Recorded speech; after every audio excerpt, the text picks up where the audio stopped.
मासिक शिवरात्रि हर महीने कृष्ण पक्ष की चतुर्दशी तिथि को मनाई जाती है। वैशाख मास की मासिक शिवरात्रि का भी खास महत्व होता है, क्योंकि ये भगवान शिव की पूजा के लिए अत्यंत शुभ मानी जाती है। इस दिन श्रद्धालु भगवान शिव की पूजा अर्चना, व्रत और रात्रि जागरण करते हैं, जिससे उन्हें शिव जी की विशेष कृपा प्राप्त होती है। मान्यता ये है कि मासिक शिवरात्रि का व्रत करने से जन्म जन्मांतर के पाप नष्ट होते हैं और आत्मा को शुद्धता प्राप्त होती है। इस दिन व्रत व पूजन करने से जीवन में सुख, समृद्धि और शांति बनी रहती है। जो महिलाएं सौभाग्यवती होना चाहती हैं या अपने वैवाहिक जीवन में सुख चाहती हैं, वे इस व्रत को श्रद्धा से करती हैं। मासिक शिवरात्रि का व्रत साधक को आत्मिक बल प्रदान करता है और ध्यान व साधना में सफलता दिलाता है। इस व्रत को करने के लिए सुबह स्नान कर स्वच्छ वस्त्र धारण करें, व्रत का संकल्प लें और दिन भर फलाहार करें। रात्रि में भगवान शिव की पूजा अर्चना करें। बेलपत्र, जल, दूध, धतूरा, अक्षत, चंदन और भस्म चढ़ाएं। ओम नमः शिवाय मंत्र का जप करें और रात्रि में जागरण करें। और इस व्रत का पारण अगले दिन करना होता है। तो आज के वीडियो में आप सुनेंगे मासिक शिवरात्रि की पौराणिक कथा। वामदेव नाम से प्रसिद्ध एक महातपस्वी शिव योगी हुए थे, जो सुख दुख आदि द्वंद्व से रहित, निर्गुण, शांत, असम, समदर्शी, आत्माराम, क्रोध को जीतने वाले तथा ग्रह और गृहिणी से हीन थे। सबके ऊपर दया करने में संलग्न रहने वाले वे महात्मा एक दिन स्वेच्छा अनुसार घूमते फिरते बड़े भयंकर क्रोधचारण्य में जा पहुंचे। उस निर्जन वन में कोई भूख प्यास से व्याकुल अत्यंत भयानक ब्रह्म राक्षस रहता था। वामदेव जी को देखकर उन्हें खा जाने के लिए वह राक्षस बड़े वेग से उनकी ओर दौड़ा। उसे आते देखकर योगीश्वर वामदेव तनिक भी विचलित नहीं हुए। उस घोर ब्रह्म राक्षस ने वेग से दौड़कर उन्हें पकड़ भी लिया, पर वामदेव के अंगों का स्पर्श होते ही उसकी सारी पाप राशि तत्काल नष्ट हो गई और उसे अपने पूर्व जन्म का स्मरण हो आया। जैसे चिंतामणि अर्थात स्पर्श मणि का स्पर्श करके लोहा भी स्वर्ण हो जाता है, और जैसे मान सरोवर में आकर कौवे भी हंस हो जाते हैं, और जिस प्रकार एक बार भी अमृत पी लेने पर मनुष्य अजर अमर देवता हो जाता है, उसी प्रकार महात्मा पुरुष अपने दर्शन तथा स्पर्श मात्र से पापियों को भी तत्काल पवित्र कर देते हैं। अतः सत्संग दुर्लभ होता है। जो राक्षस पहले भूख प्यास से विकल होकर घोर रूप धारण करके वन में भटकता फिरता था, वही साधु के संपर्क से आनंद मगन हो गया। उसने योगी के युगल चरणार विंदों में प्रणाम करके कहा, महायोगी, मुझ पर प्रसन्न होइए, करुणानिधि प्रसन्न होइए। कहाँ सब प्राणियों को भय देने वाला मुझ जैसा पाप आत्मा, और कहाँ आप जैसे दयालु महात्मा का दर्शन। वामदेव जी बोले, भयानक राक्षस का रूप धारण करके इस वन में विचरने वाले तुम कौन हो और यहाँ किस लिए रहते हो? तो राक्षस कहने लगा, इससे 25वें जन्म पूर्व मैं पवन राष्ट्र का रक्षक था।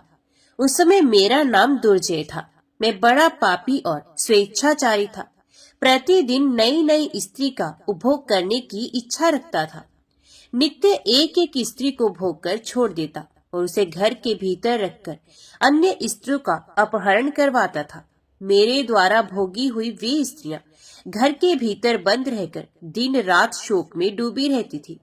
राज्य में जितने ब्राह्मण थे वे सब स्त्रियों सहित भाग गए। मैं सद्वादीप सभी तरह की स्त्रियों का हरण करके उनके साथ कुकर्म करता था। इस प्रकार दूषित विषय भोगों में आसक्त मन एवं मदिरा पान में रत रहने के कारण मुझे जवानी में ही यक्षमा आदि बड़े बड़े रोगों ने घेर लिया। मंत्रियों और सेवकों ने भी मुझे त्याग दिया।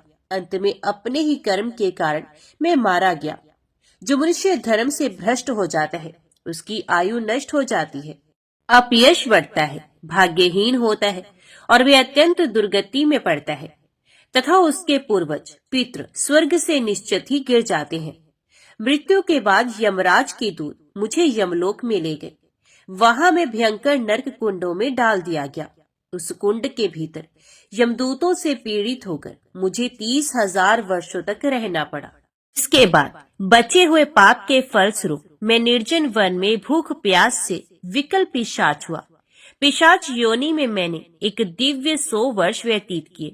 फिर दूसरे जन्म में व्याघ्र, तीसरे जन्म में अजगर, चौथे में भेड़िया, पांचवें में सुअर, छठे में गिरगिट, सातवें में कुत्ता, आठवें में सियार, नौवें में नील गाय, 10वें मृग और 11वें जन्म में वानर, 12वें में गीध, 13वें में नेवला, 14वें में कौआ, 15वें में रीछ, 16वें में वन मुर्गा, 17वें में गधा, 18वें में विलाप, 19वें में मेढक, 20वें में कछुआ और 21वें में मछली, 22वें में चूहा, 23वें जन्म में उल्लू, 24वें जन्म में जंगली हाथी और 25वें जन्म में मैं ब्रह्म राक्षस हुआ।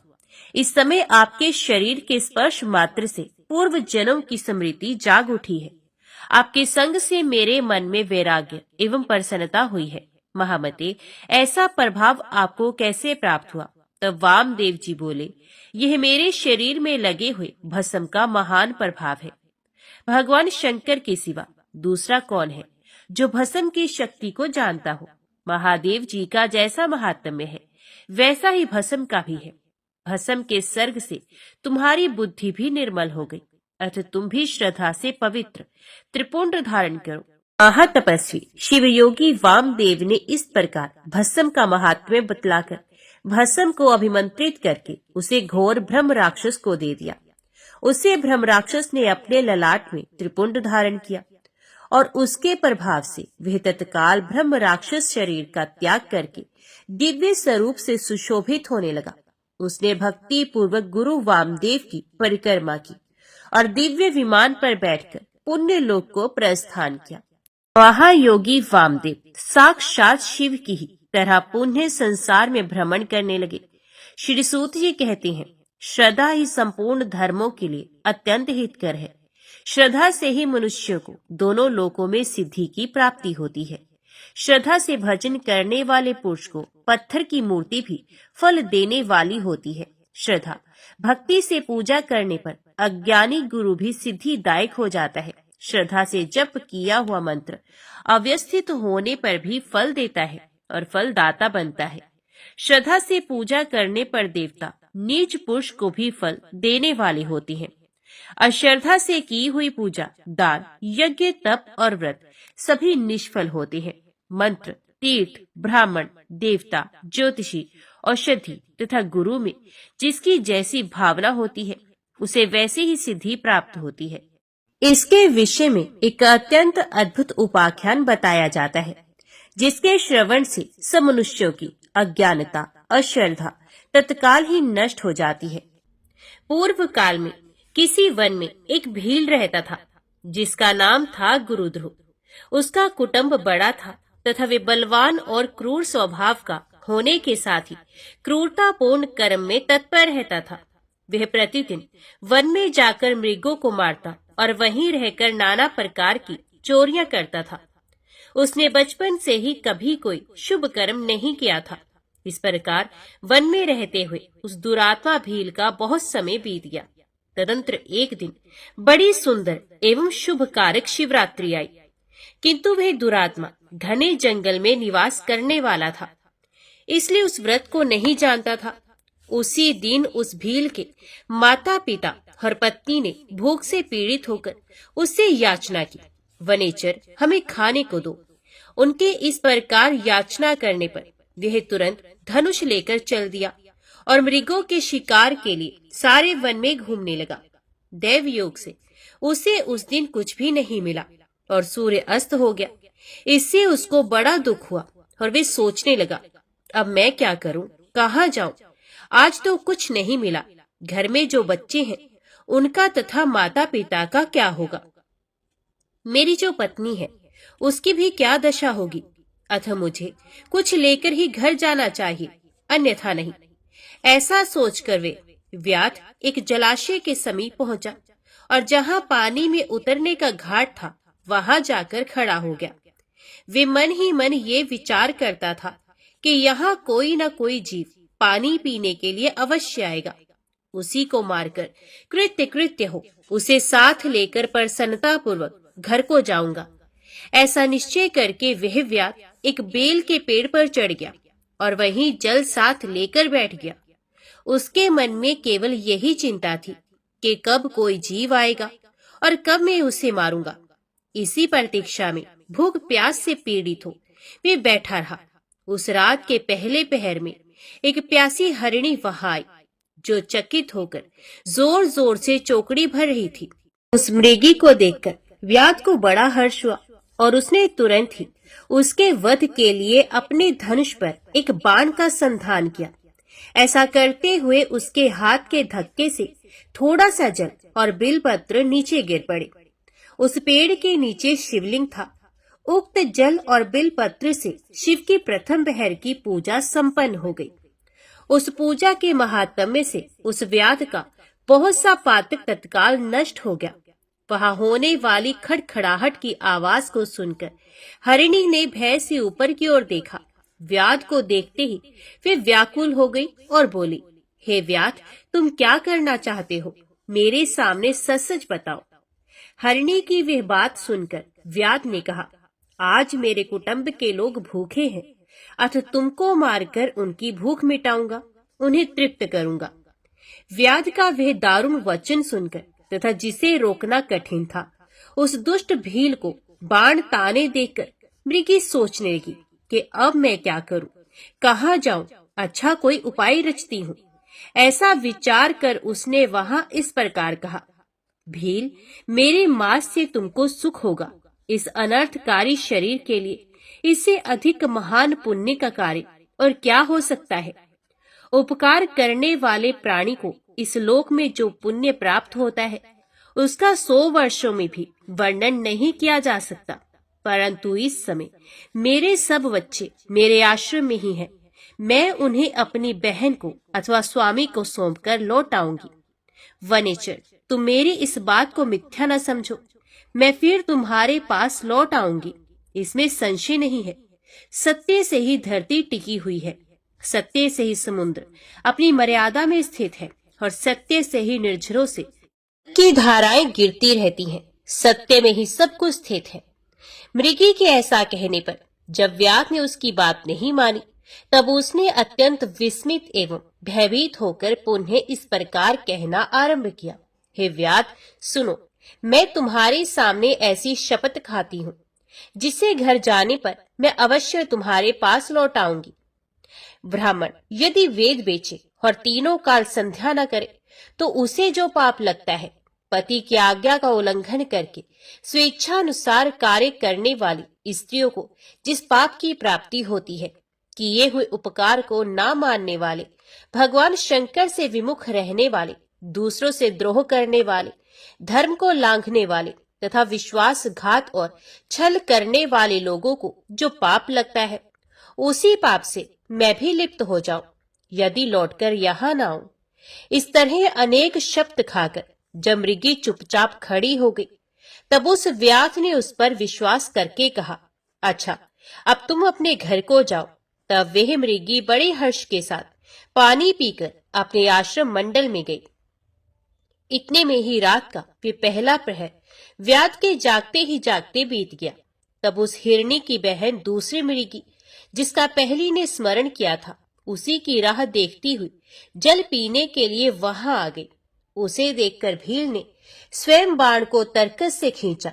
ऐसा करते समय पुनः पहले की ही भांति भगवान शिव के ऊपर जल और बेलपत्र गिरे। उसके द्वारा महात्मा शंभू की दूसरे प्रहर की पूजा संपन्न हो गई। यद्यपि वह प्रसंग वशी हुई थी, तो भी व्याध के लिए सुखदायिनी ही हो गई। मृगी ने उससे बाण खींचते देख पूछा, फर्नीचर, यह क्या करते हो? व्याध ने पूर्वत उत्तर दिया, मैं अपने भूखे कुटुंब को तृप्त करने के लिए तुझे मारूंगा। ये सुनकर वह मृगी बोली, हे व्याध, मेरी बात सुनो, मैं धन्य हूँ। मेरा देह धारण करना सफल हो गया, क्योंकि इस अनित्य शरीर के द्वारा उपकार होगा। परंतु मेरे छोटे छोटे बच्चे घर में हैं, अतः मैं एक बार जाकर उन्हें अपने स्वामी को सौंप दूं, फिर तुम्हारे पास लौट आऊंगी। व्याध बोला, तुम्हारी बात पर मुझे विश्वास नहीं है। मैं तुझे मारूंगा, इसमें संशय नहीं है, ये सुनकर वे हरिणी भगवान विष्णु की शपथ खाती हुई बोली, हे व्याध, जो कुछ मैं कहती हूँ उसे सुनो।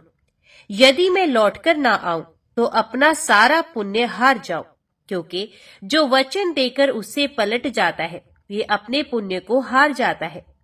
जो पुरुष अपनी विवाहिता स्त्री को त्याग कर दूसरी के पास जाता है, वैदिक धर्म का उल्लंघन करके कपोल कल्पित धर्म पर चलता है, भगवान विष्णु का भक्त होकर शिव की निंदा करता है, माता पिता की निधन तिथि को श्राद्ध आदि ना करके उसे सूना बिता देता है तथा मन में संताप का अनुभव करके अपने दिए हुए वचन को पूरा करता है, ऐसे लोगों को जो पाप लगता है वही मुझे भी लगे। यदि मैं लौटकर ना आऊं। उसके ऐसा कहने पर व्याध ने उस मृगी से कहा, जाओ। मृगी जल पीकर हर्षपूर्वक अपने आश्रम को गई। इतने में ही रात का दूसरा प्रहर भी व्याध के जागते जागते बीत गया। इसी समय तीसरा प्रहर आरंभ हो जाने पर मृगी के लौटने में बहुत विलंब हुआ। जान चकित हो व्याध उसकी खोज करने लगा। इतने में ही उसने जल के मार्ग में एक हिरण को देखा। वह बड़ा रिष्ट-पुष्ट था। उसे देखकर वनेचर को बड़ा हर्ष हुआ और वे धनुष पर बाण रखकर उसे मार डालने को उद्यत हुआ।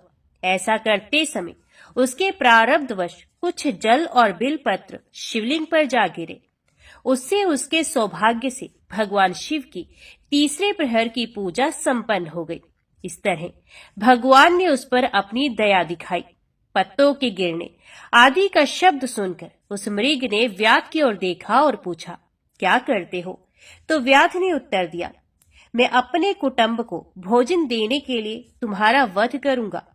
व्याध की ये बात सुनकर हरिण के मन में बड़ा हर्ष हुआ और तुरंत ही व्याध से इस प्रकार बोला, मैं धन्य हूं, मेरा रिष्ट पुष्ट होना सफल हो गया, क्योंकि मेरे शरीर से आप लोगों की तृप्ति होगी। जिसका शरीर परोपकार के काम में नहीं आता उसका सब कुछ व्यर्थ चला गया। जो सामर्थ्य रहते हुए भी किसी का उपकार नहीं करता है उसकी वह सामर्थ्य व्यर्थ चली जाती है तथा वह परलोक में नरकगामी होता है। परंतु एक बार मुझे जाने दो, मैं अपने बालकों को उनकी माता के हाथ में सौंपकर और उन सबको धीरज बंधाकर यहाँ लौट आऊंगा। उसके ऐसा कहने पर व्याध मन ही मन बड़ा विस्मित हुआ। उसका हृदय कुछ शुद्ध हो गया था। उसके सारे पाप पुंज नष्ट हो चुके थे। उसने इस प्रकार कहा, जो यहाँ आए वे सब तुम्हारी ही तरह बातें बनाकर चले गए, परंतु वे वंचक अभी तक यहाँ नहीं लौटे हैं। मृग, तुम भी इस समय संकट में हो, इसलिए झूठ बोलकर चले जाओगे। फिर आज मेरा जीवन निर्वाह कैसे होगा? मृग बोला, व्याध, मैं जो कुछ कहता हूँ उसे सुनो। मुझ में असत्य नहीं है। सारा चराचर ब्रह्मांड सत्य से ही टिका हुआ है। जिसकी वाणी झूठी होती है उसका पुण्य उसी क्षण नष्ट हो जाता है। तथापि भील, तुम मेरी सच्ची प्रतिज्ञा सुनो। संध्या काल में मैथुन तथा शिवरात्रि के दिन भोजन करने से जो पाप लगता है, झूठी गवाही देने, धरोहर को हड़प लेने तथा संध्या ना करने से द्विज को जो पाप होता है वही पाप मुझे भी लगे। यदि मैं लौटकर ना आऊं, जिसके मुख से कभी शिव का नाम नहीं निकलता, जो सामर्थ्य रहते हुए भी दूसरों का उपकार नहीं करता, पर्व के दिन श्रीफल तोड़ता, अभक्ष्य भक्षण करता तथा शिव की पूजा किए बिना और भस्म लगाए बिना भोजन कर लेता है, इन सब का पातक मुझे लगे यदि मैं लौट कर ना आऊं। उसकी बात सुनकर व्याध ने कहा, जाओ, शीघ्र लौटना। व्याध के ऐसा कहने पर मृग पानी पीकर चला गया। वे सब अपने आश्रम पर मिले। तीनों ही प्रतिज्ञाबद्ध हो चुके थे। आपस में एक दूसरे के वृत्तांत को भली भांति सुनकर सत्य के पास से बंधे हुए उन सब ने यही निश्चय किया कि वहां अवश्य जाना चाहिए। इस निश्चय के बाद वहां बालकों को आश्वासन देकर वे सब के सब जाने के लिए उत्सुक हो गए। उस समय जेठी मृगी ने वहां अपने स्वामी से कहा, स्वामी, आपके बिना यहाँ बालक कैसे रहेंगे? प्रभु, मैंने ही वहां पहले जाकर प्रतिज्ञा की है, इसलिए केवल मुझको जाना चाहिए। आप दोनों यहीं रहें। उसकी यह बात सुनकर छोटी मृगी बोली, बहन, मैं तुम्हारी सेविका हूँ, इसलिए आज मैं ही व्याध के पास जाती हूँ, तुम यहीं रहो। ये सुनकर मृग बोला, मैं ही वहां जाता हूँ, तुम दोनों यहाँ रहो, क्योंकि शिशुओं की रक्षा माता से ही होती है। स्वामी की ये बात सुनकर उन दोनों मृगियों ने धर्म की दृष्टि से उसे स्वीकार नहीं किया। वे दोनों अपने पति से प्रेम पूर्वक बोली, प्रभु, पति के बिना इस जीवन को धिक्कार है। तब उन सब ने अपने बच्चों को सांत्वना देकर उन्हें पड़ोसियों के हाथ में सौंप दिया और स्वयं शीघ्र ही उस स्थान को प्रस्थान किया जहां वह व्याध शिरोमणि उनकी प्रतीक्षा में बैठा था। उन्हें जाते देख उनके वे सब बच्चे भी पीछे पीछे चले आए। उन्होंने ये निश्चय कर लिया था कि इन माता पिता की जो गति होगी वही हमारी भी हो। उन सबको एक साथ आया देख व्याध को बड़ा हर्ष हुआ। उसने धनुष पर बाण रखा। उस समय पुनः जल और बिलपत्र शिव के ऊपर गिरे। उसे शिव की चौथे पहर की शुभ पूजा भी संपन्न हो गई। उस समय व्याध का सारा पाप तत्काल भस्म हो गया। इतने में ही दोनों मृगियां और मृग बोल उठे, व्याध शिरोमणि, शीघ्र कृपा करके हमारे शरीर को सार्थक करो। उनकी यह बात सुनकर व्याध को बड़ा विस्मय हुआ।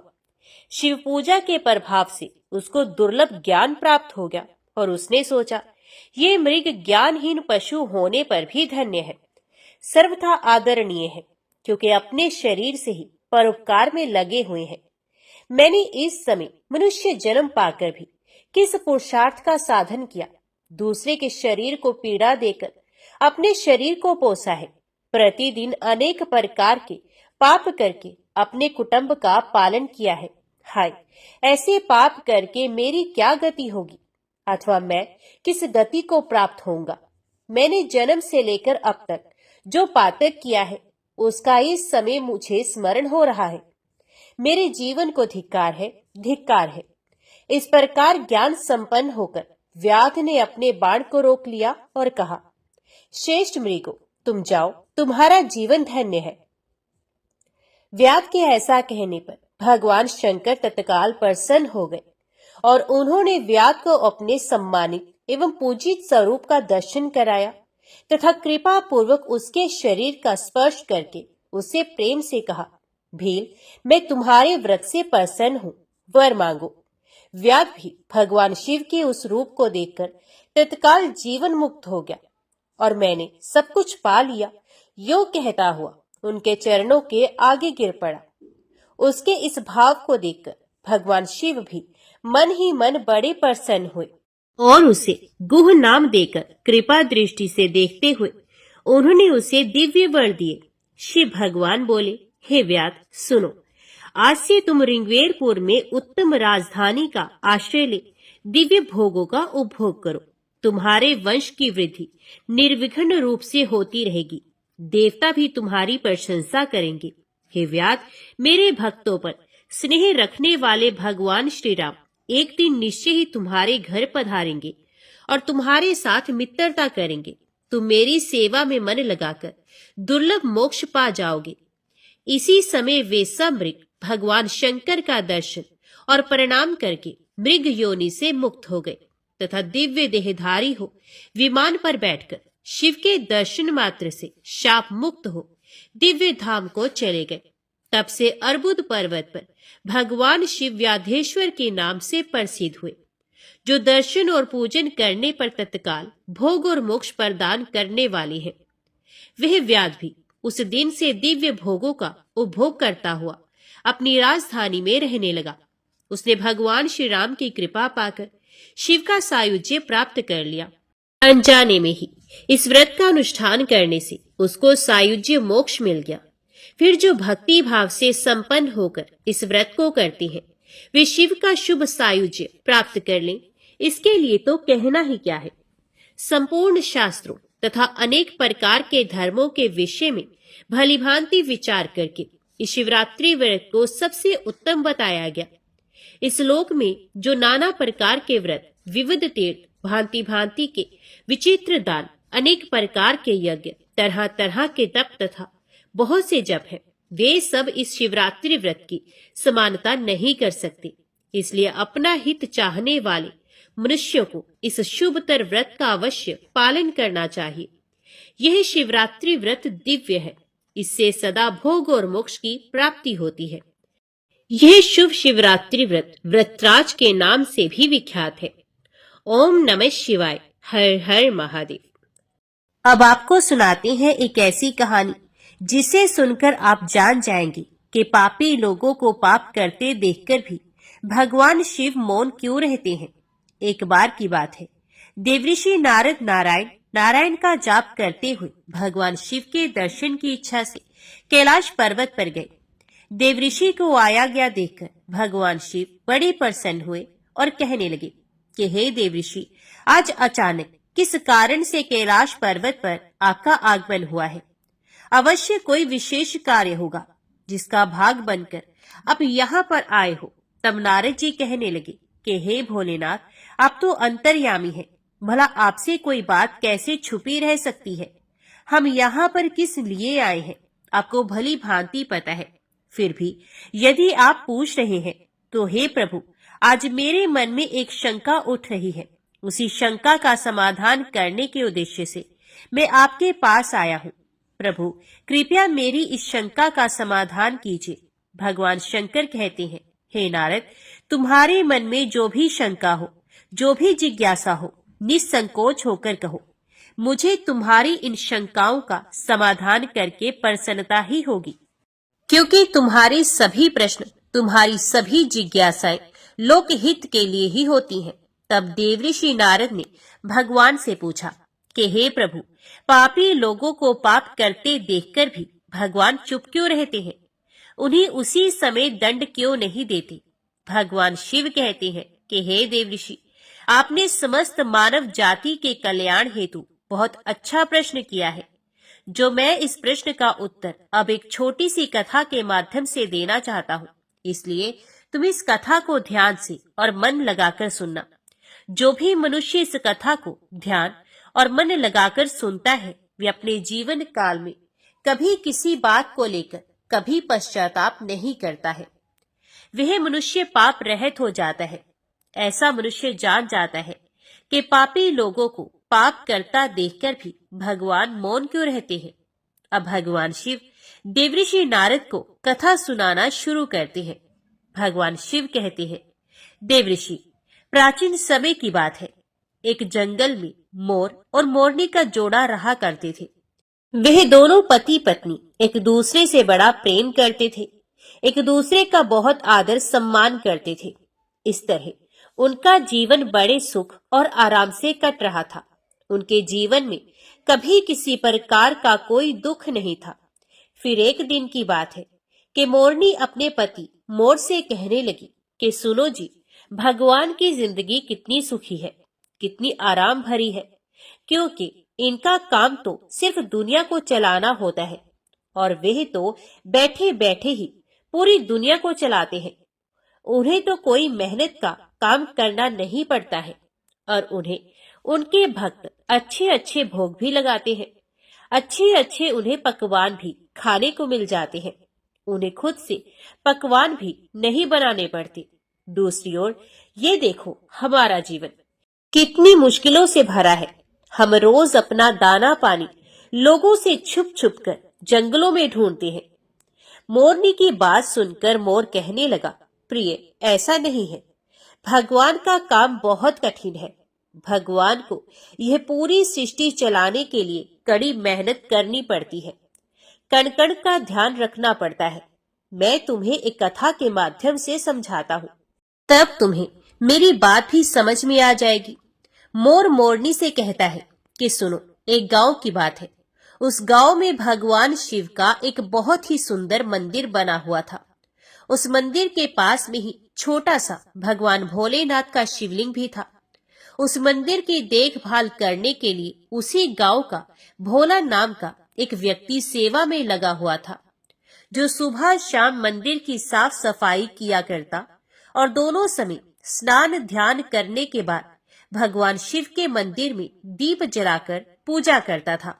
वह आदमी बहुत निर्धन और दुखी था। मंदिर में आने वाले श्रद्धालुओं के द्वारा उसे जो कुछ भी दान दक्षिणा में मिल जाता, उसी से वे अपने पूरे परिवार का गुजारा किया करता था। मंदिर में काम करते करते वह अपनी जिंदगी से जुड़ी हुई सभी परेशानियों की शिकायत भगवान की मूर्ति के सामने खड़ा होकर करता रहता। कभी शिवलिंग के समीप तो कभी भगवान शिव की प्रतिमा के पास जाकर, कभी वे अपने घर की बातें, परिवार की बातें भगवान से कहता, तो कभी दुनियादारी की बातें किया करता। अब मोर आगे कहता है कि एक दिन की बात है, ये भगवान भोलेनाथ के शिवलिंग के सामने खड़ा होकर दोनों हाथ जोड़कर कुछ शिकायतें कर रहा था। कह रहा था कि हे भगवान, आपकी जिंदगी कितनी आरामदायक है। आप तो बस मंदिर में एक जगह आराम से बैठे रहते हैं और चुपचाप लोगों की प्रार्थनाएं सुनते रहते हैं। कोई आपको लड्डुओं का भोग लगा जाता है तो कोई प्रसाद चढ़ा देता है। तरह तरह की मिठाइयां और पकवान भी आपको यहीं बैठे बैठे खाने को मिलते रहते हैं। आपका जीवन कितना आसान है प्रभु, और मेरी जिंदगी देखो कितनी कठिन है। मेरी छोटी सी जिंदगी है, उसमें आपने हजारों तरह के दुख भर दिए हैं और हजारों तरह की परेशानियां मुझे आप दे रहे हैं। मैं दिन भर कड़ी मेहनत करता हूँ, तब कहीं 2 समय का खाना मैं अपने और अपने परिवार के लिए जुटा पाता हूँ। और दूसरी तरफ पापी और पाखंडी लोगों को देखो, दिन रात बुरे कर्मों में लिप्त रहते हैं, फिर भी बड़ी मौज की जिंदगी जी रहे हैं। उन्हें किसी बात की कोई चिंता नहीं। भगवान, अगर मेरी जिंदगी भी आपकी तरह हो जाती तो मेरा जीवन कितना खुशहाल हो जाता। तभी अपने उस भक्त की ऐसी बातें सुनकर भगवान से भी रुका नहीं गया और वही उसे शिवलिंग से तुरंत ही त्रिभुज रूप में अपने नंदी के साथ प्रकट हो गए और कहने लगे, पुत्र, तुम जो सोच रहे हो गलत सोच रहे हो। तुम जैसा सोच रहे हो वैसा बिल्कुल नहीं है। दूर से देखने पर सबका जीवन अपने जीवन से अच्छा और दूसरों का जीवन ही दिखाई देता है। जब हमें उसकी वास्तविक जिंदगी का पता चलता है तब समझ में आता है कि ये तो मुझसे भी गया गुजरा जीवन जी रहा है। तुम मेरी जिंदगी को बड़ा आसान समझ रहे हो ना। मेरा जीवन उतना आसान नहीं है जितना तुम समझ रहे हो। मुझे भी बहुत सारी बातें देखनी पड़ती हैं, बहुत सारी व्यवस्थाएं बनानी पड़ती हैं। मुझे हर समय बहुत सारी चिंताएं लगी रहती हैं कि अच्छे के साथ अच्छा कैसे हो, बुरे के साथ बुरा कैसे हो। ये सब सोचना पड़ता है। अगर कोई असहाय को रुलाता है, कोई पीड़ित को पीड़ित करता है, तो मुझे उसकी रक्षा करनी पड़ती है। जिम्मेदारी को जिस दिन तुम समझ जाओगे उस दिन तुम्हें मेरी मेहनत के बारे में भी पता चल जाएगा। फिर भगवान शिव उस व्यक्ति से कहने लगे कि हे पुत्र, इतना आसान नहीं भगवान बनना। जिस तरह एक पिता बनकर मनुष्य अपनी संतान के लिए अपने दायित्वों को निभाता है, उनके दुख सुख अच्छे बुरे हर बात का ध्यान रखता है, उसी तरह मुझे भी तुम सबका ख्याल रखना पड़ता है। इतनी सारी जिम्मेदारियों को एक साथ निभाना कोई आसान काम तो बिल्कुल नहीं है। अब भगवान शिव की बात सुनकर वे भक्त बोला, प्रभु, आप तो बहुत ही भोले भाले हैं। आप ये कैसी बातें कर रहे हैं? आपका काम तो सचमुच में बड़ा ही आसान है प्रभु। जिस तरह से आप पूरा दिन बैठे रहते हैं, आपकी तरह तो मैं भी किसी समय बैठा रहता हूँ तो किसी समय खड़ा रह सकता हूँ। इसलिए भला कौन सी बड़ी बात है। भगवान शिव ने देखा कि यह मेरा भक्त ऐसे नहीं मानने वाला, तब वे कहने लगे, पुत्र, मैं फिर कहता हूँ कि तुम यह काम बिल्कुल नहीं कर पाओगे जो मैं कर सकता हूँ। मेरे इस काम में बड़े धैर्य की आवश्यकता पड़ती है और मनुष्य में इतना धैर्य नहीं होता कि वह परिणाम घोषित होने तक रुक सके। मनुष्य के अंदर यह कमजोरी होती है। वे थोड़ा सा सुख पाता है तो घमंड से भर जाता है और जरा भी दुख आ जाए तो टूटकर शीशे की तरह बिखर जाता है। वे भक्त बोला कि हे प्रभु, अच्छा, अगर ऐसी ही बात है तो आप मुझे बस एक दिन के लिए अपनी जिंदगी जी लेने दीजिए, फिर आप जैसा कहेंगे मैं वैसा ही करूंगा। मोर आगे अपनी पत्नी से कहने लगा कि हे प्रिय, भगवान भोलेनाथ ने उस व्यक्ति को बहुत समझाया, पर वे तो बड़ा जिद्दी था। उसने भगवान शिव की एक बात भी नहीं मानी। फिर भोलेनाथ ने भी सोचा कि चलो मैं इसे एक दिन के लिए अपनी जिंदगी दे ही देता हूँ। कुछ लोगों पर उपदेशों की बातों का कोई असर होता ही नहीं। वे संसार की ठोकर खाने के बाद ही सही राह पर आते हैं। उस भक्त के साथ भी यही होना था। फिर भगवान शिव ने कहा कि बेटा ठीक है, मैं एक दिन के लिए तुम्हें भगवान बना देता हूँ और मेरी जिंदगी मैं तुम्हें जीने के लिए देता हूँ। फिर देखते हैं कि तुम मेरा काम किस ढंग से करते हो। भगवान शिव कहते हैं, और हाँ, मेरी जिंदगी जीने के लिए तुम्हें कुछ शर्तों का पालन भी करना होगा। तब भक्त बोला, हे भगवान, हे भोलेनाथ, मैं तो आपकी सारी शर्तें मानने के लिए तैयार हूँ। बताइए आपकी क्या क्या शर्तें हैं। तब भगवान शिव कहने लगे कि हे पुत्र, तुम ध्यान से सुनो। मंदिर में बहुत सारे लोग आएंगे और जाएंगे, जिसमें अच्छे लोग भी होंगे और बुरे लोग भी होंगे, क्योंकि भगवान पर तो सबका एक समान अधिकार होता है। अगर किसी पिता का एक बेटा नालायक निकले तो क्या वे उसे अपना बेटा नहीं मानेगा? इसी तरह अच्छे बुरे दोनों लोग मेरी संतान है, किंतु परिणाम मैं उनके उनके कर्म के अनुसार ही देता हूँ। अब भोलेनाथ आगे कहते हैं कि हे पुत्र, जब तुम भगवान बनकर मेरी जगह पर खड़े रहोगे तो तुम्हें अच्छा कहने वाले लोग भी आएंगे और बुरा कहने वाले लोग भी आएंगे। तब तुम्हें चुपचाप उनकी बातें सहन करनी होंगी और धैर्य के साथ बिना क्रोध किए उनकी बातों को सुनना भी होगा और उनके अच्छे बुरे हर कर्म को भी बारीकी से देखना होगा। तुम्हें अपनी तरफ से कुछ भी अपने भक्त से नहीं कहना होगा, चाहे कुछ भी हो जाए। उस भक्त ने कहा, ठीक है प्रभु, मुझे आपकी ये सारी शर्तें स्वीकार है। अब तो भगवान भोलेनाथ ने उस भक्त से एक दिन के लिए अपनी जिंदगी बदल ली। फिर एक दिन के लिए उसे भगवान ने शिवलिंग में विराजमान कर दिया और स्वयं सेवक बनकर मंदिर की सेवा करने लगे। फिर जब कुछ समय बीता तो क्या हुआ कि उसी नगर का एक धनी सेठ उस मंदिर में माथा टेकने के लिए आया और वे भगवान के आगे हाथ जोड़कर प्रार्थना करने लगा कि हे भगवान, मैंने अरबों रुपए लगाकर एक बहुत बड़े कारखाने का निर्माण कराया है। मुझे आप ऐसा आशीर्वाद दीजिए कि मेरा कारखाना बहुत तेजी से चलने लगे और मैं उससे बहुत सारा धन कमा सकूं। वे सेठ ऐसी प्रार्थना करने के बाद माथा टेकने के लिए जब नीचे झुका तो उसकी जेब से पैसों का भरा हुआ बटुआ निकलकर जमीन पर गिर पड़ा।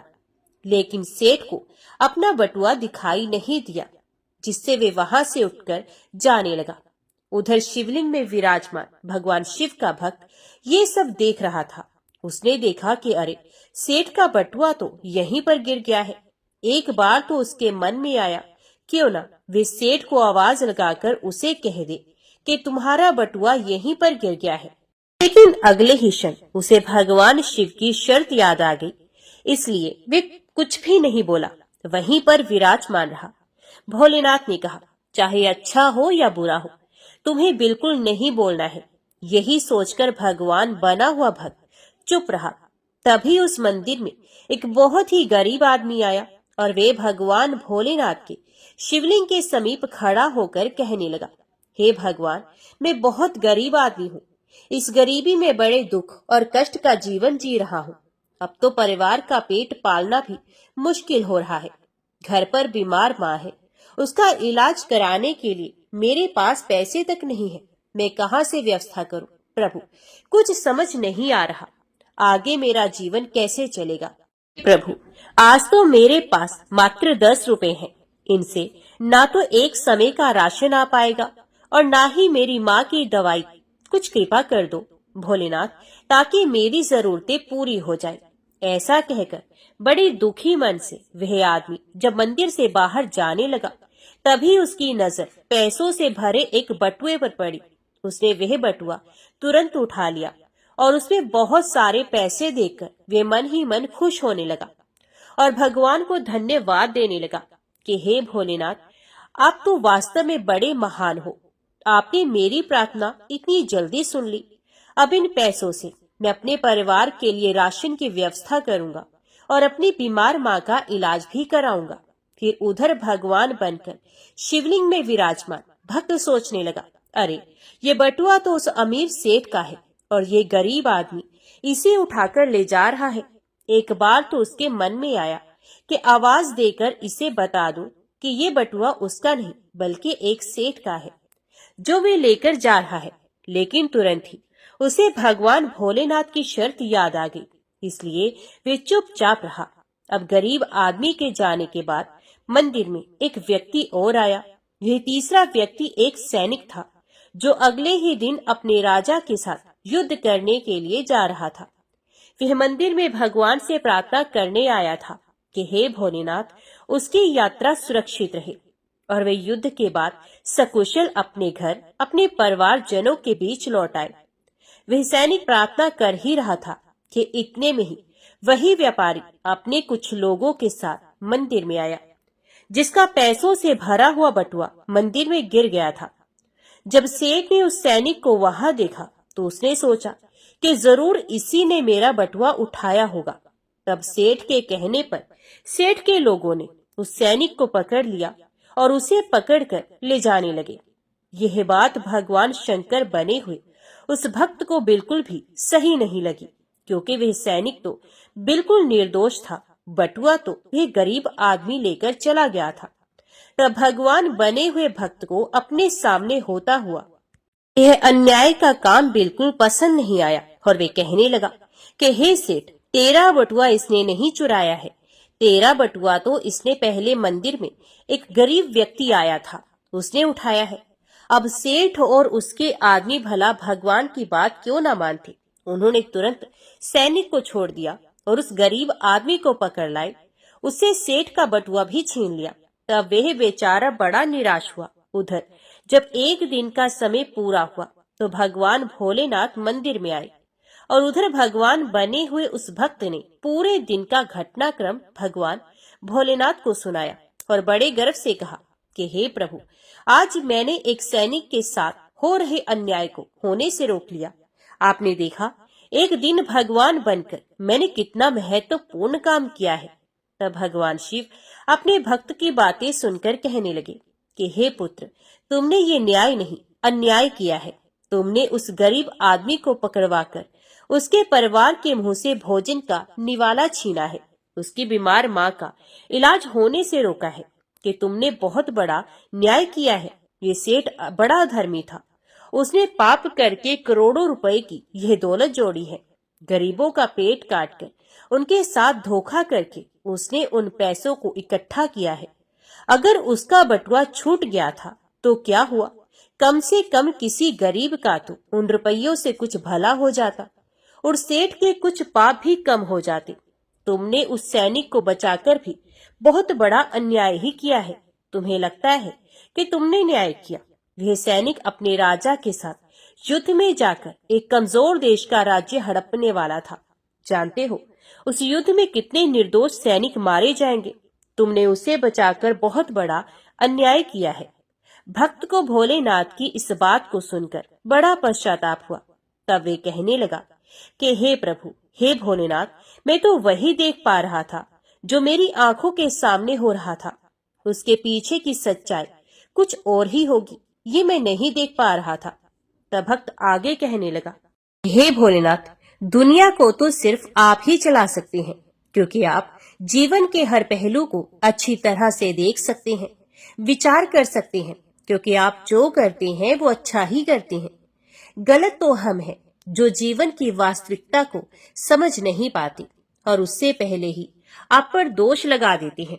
जब हमारे साथ कुछ गलत हो रहा होता है या फिर हमारे मन के अनुसार कुछ नहीं होता है तो उस समय हम अपना धैर्य खोकर भगवान को ही दोषी मानने लगते हैं। हम ये नहीं समझ पाते कि हमारे साथ हो रहे गलत काम में भी भगवान की कोई ना कोई योजना छुपी हुई होती है जो आगे चलकर हमारे लिए ही हितकारी हो सकती है। फिर वह भक्त भोलेनाथ से कहने लगा कि हे भोलेनाथ, मनुष्य की समझदारी इसी में है कि हमें गंभीरता से काम के आगे और पीछे के परिणाम को अच्छे से सोच लेना चाहिए। अगर आपके साथ आपकी मर्जी के अनुसार कुछ भी नहीं हो रहा है तो उसे भगवान की मर्जी समझनी चाहिए और आगे भगवान जो करते हैं वो अच्छा ही करते हैं, ऐसा सोचकर सिर्फ और सिर्फ अपने कर्तव्य पर ही ध्यान देना चाहिए। उसके बाद भगवान शिव ने उस भक्त से कहा कि हे पुत्र, क्या अब तुम्हें पता चल गया कि भगवान बनना इतना आसान नहीं है? फिर वे भक्त कहने लगा कि हे भोलेनाथ, आप जितने भोले भाले हैं, उतनी ही सरलता से लोगों के दुख को भी दूर कर देते हैं और उन्हें ज्ञान भी देते हैं। हे प्रभु, अब मैं समझ गया हूँ कि कुछ भी बनना आसान है, लेकिन भगवान बनना बिल्कुल भी आसान नहीं। उसके बाद भगवान भोलेनाथ उस भक्त को तथास्तु कहकर वहां से सीधा कैलाश पर्वत पर पुनः पहुंच गए। अब भगवान शिव देवऋषि नारद से कहते हैं कि मोर अपनी पत्नी से कहने लगा कि हे प्रिय, अब बात करते हैं उन दो कारणों की जिनकी वजह से भगवान पाप होते हुए देखकर भी मौन रहते हैं। पहला कारण तो ये है कि भगवान तब तक आपकी मदद नहीं करेंगे जब तक आप दुनिया वालों पर निर्भर रहेंगे। जिस दिन आप खुद पर और भगवान पर पूरी तरह निर्भर हो जाएंगे, उस दिन वे आपकी सहायता के लिए अवश्य आएंगे। दूसरा कारण ये है कि भगवान मनुष्य के कर्म भी देखकर चलते हैं कि किस किस को कहां कहां पर किस किस कर्म का दंड मिलना चाहिए और किस किस कर्म का फल मिलना चाहिए। भगवान हमेशा आपके अगले और पिछले सभी कर्मों को देखकर ही हिसाब करते हैं। अगर आप भगवान के प्रति समर्पित हो गए हैं, तो भगवान कभी भी आपके साथ कुछ भी बुरा नहीं होने देंगे। तब देवऋषि नारद इस कथा को सुनकर बहुत प्रसन्न हुए और कहने लगे कि हे प्रभु, आप ही संसार में आदि और अनंत है। आज आपने इस कथा को सुनाकर निश्चित ही मेरी शंका का समाधान कर दिया है।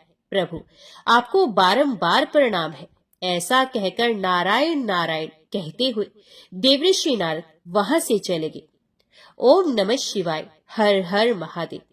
भगवान शिव के सबसे प्रमुख धामों में एक धाम है केदारनाथ, जो कि जागृत महादेव के नाम से भी प्रसिद्ध है। केदारनाथ धाम के दर्शन करने के लिए भक्त सालों साल इंतजार करते हैं, क्योंकि ऐसा कहा जाता है कि जब तक भगवान का बुलावा नहीं आता, तब तक भगवान खुद अपने भक्तों को दर्शन के लिए नहीं बुलाते।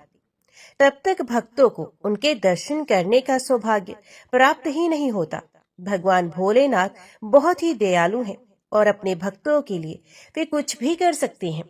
कहा जाता है कि भोले बाबा जिसे दर्शन देने की ठान लेते हैं, उसे दर्शन देकर ही रहते हैं। केदारनाथ धाम की चढ़ाई को बहुत मुश्किल माना जाता है। बहुत ही कठिनाइयों का पार करके श्रद्धालु बाबा के दर्शन करते हैं। ऐसा कहा जाता है, एक बार एक शिव भक्त अपने गांव से केदारनाथ धाम की यात्रा पर निकला। पहले यातायात की सुविधाएं तो थी नहीं, इसलिए वे भक्त पैदल ही निकल पड़ा। रास्ते में जो भी मिलता उससे केदारनाथ का मार्ग पूछ लेता और मन में भगवान शिव का ध्यान करता रहता। इस प्रकार चलते चलते उसको कई महीने बीत गए। रास्ते में उसे बहुत सारी परेशानियों का भी सामना करना पड़ा, लेकिन उसने हार नहीं मानी। उसे तो बस बाबा के दर्शन ही करने थे। और आखिरकार चलते चलते वे भक्त एक दिन केदारनाथ धाम पहुंच ही गया। केदारनाथ धाम के कपाट 6 महीने के लिए खुले रहते हैं और 6 महीने के लिए बंद रहते हैं। वे भक्त जब वे उस समय वहां पहुंचा, तब मंदिर के द्वार बंद हो रहे थे। ये देखकर उस भक्त के तो प्राण गले में आ गए। उसने सोचा, मैं महीनों की लंबी तपस्या के बाद आज भोले बाबा के दर्शन करने केदारनाथ धाम पहुंचा हूँ, और जब दर्शन करने की बारी आई तो यहाँ तो मंदिर के कपाट बंद हो रहे हैं। तब उसने पंडित जी से कहा, पंडित जी, मैं बहुत दूर से महीनों की यात्रा करके आया हूँ, कृपया बस एक क्षण के लिए अब दरवाजे खोलकर मुझे भोले बाबा के दर्शन करवा दीजिए। लेकिन केदारनाथ धाम का एक नियम है, वो ये है कि द्वार अगर एक बार बंद हो गए तो वही द्वार फिर 6 महीने के बाद ही खोले जा सकते हैं। ये जानकर वे भक्त बहुत रोया, बार बार भगवान को याद करने लगा कि प्रभु बस एक बार दर्शन करा दो। यह बार बार पंडित जी से प्रार्थना कर रहा था, लेकिन किसी ने भी उसकी नहीं सुनी, क्योंकि नियम तो नियम होता है। मंदिर के पंडित जी बोले कि बेटा, आप यहाँ अब 6 महीने के बाद ही आना, क्योंकि 6 महीने के बाद ही यहाँ के द्वार अब खुलेंगे। यहाँ पर 6 महीने बर्फ और भीषण ठंड पड़ती है।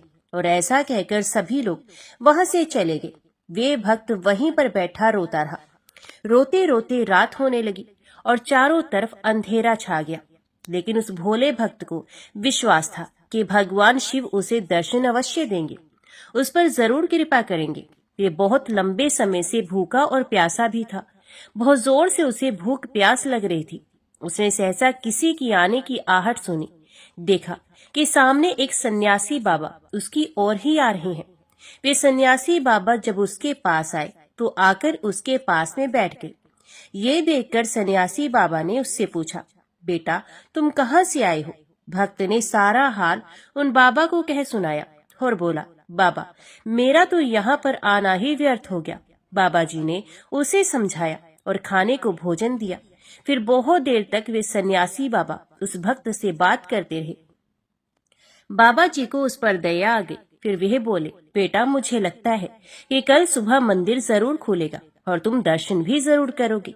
बात करते करते ना जाने उस भक्त को कब नींद आ गई। सूर्य के मध्यम मध्यम प्रकाश के साथ ही उस भक्त की आंख खुली। उसने इधर उधर उन सन्यासी बाबा को देखा जो रात भर उसके साथ थे, लेकिन इस समय वे कहीं भी दिखाई नहीं दिए।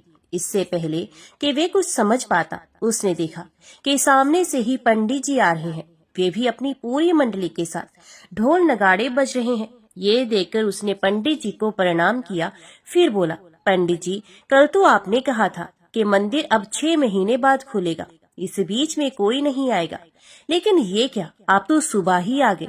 पंडित जी ने उस भक्त को गौर से देखा, पहचानने की कोशिश की। फिर पूछने लगे, क्या तुम वही हो जो मंदिर का द्वार बंद होने पर आए थे और मुझसे बार बार आग्रह कर रहे थे, एक बार द्वार खोल दो, मैं भोले बाबा के दर्शन कर लूं। तो क्या तुम 6 महीने होते ही फिर वापस आ गए हो? उस भक्त ने आश्चर्य से कहा, नहीं पंडित जी, मैं तो कहीं भी नहीं गया। कल ही तो आप मुझे मिले थे और रात भर मैं यहीं पर सो भी गया, मैं कहीं नहीं गया। ये बात सुनकर अब पंडित जी के आश्चर्य का कोई ठिकाना नहीं रहा। उन्होंने कहा, लेकिन मैं तो 6 महीने पहले मंदिर बंद करके गया था और आज पूरे 6 महीने के बाद ही यहाँ आया हूँ। तुम 6 महीने तक यहाँ पर जिंदा कैसे रह सकते हो? बात सुनकर पंडित जी और सारी मंडली हैरान थी कि इतनी भयानक सर्दी में, इतनी बर्फबारी में एक अकेला व्यक्ति कैसे 6 महीने तक जिंदा रह सकता है। तब उस भक्त ने उन्हें सन्यासी बाबा के मिलने और उसके साथ की गई सारी बातें बता दी कि एक सन्यासी बाबा आए थे जो लंबे थे, जिनकी बड़ी बड़ी जटाएं थी, हाथ में त्रिशूल और एक हाथ में डमरू लिए हुए थे। मृगशाला उन्होंने पहन रखी थी। ये सुनते ही पंडित जी और सब लोग उस भक्त के चरणों में गिर गए और कहने लगे कि हमने तो सारी जिंदगी लगा दी, लेकिन प्रभु के दर्शन कभी नहीं कर सके। सच्चे भक्त तो तुम हो। तुमने तो साक्षात भगवान शिव के दर्शन ही किए हैं और उन्होंने भी अपनी योग माया से तुम्हारे 6 महीने को एक रात में बदल दिया, कालखंड को छोटा कर दिया। ये सब तुम्हारे पवित्र मन और तुम्हारे विश्वास के कारण ही हुआ है। इस कहानी की वजह से ही केदारनाथ धाम को जागृत महादेव के नाम से भी बुलाया जाता है। इसलिए कहते हैं कि भक्तों के मन में श्रद्धा और सच्ची भक्ति होनी चाहिए, तो भोलेनाथ अपने भक्तों की पुकार जरूर सुनते हैं। उन्हें दर्शन भी किसी न किसी रूप से अवश्य देते हैं। आप सैकड़ों मील की यात्रा करके भी दूसरों का दिल दुखाते हैं, तो आपकी वह तपस्या, साधना और महादेव का दर्शन धूल के बराबर हो जाता है। शंकर का नाम जपूं मैं, जपता रहा सुबह शाम यही है। सारे तीर्थ मेरे और यही है मेरे चारों धाम। जय भोलेनाथ।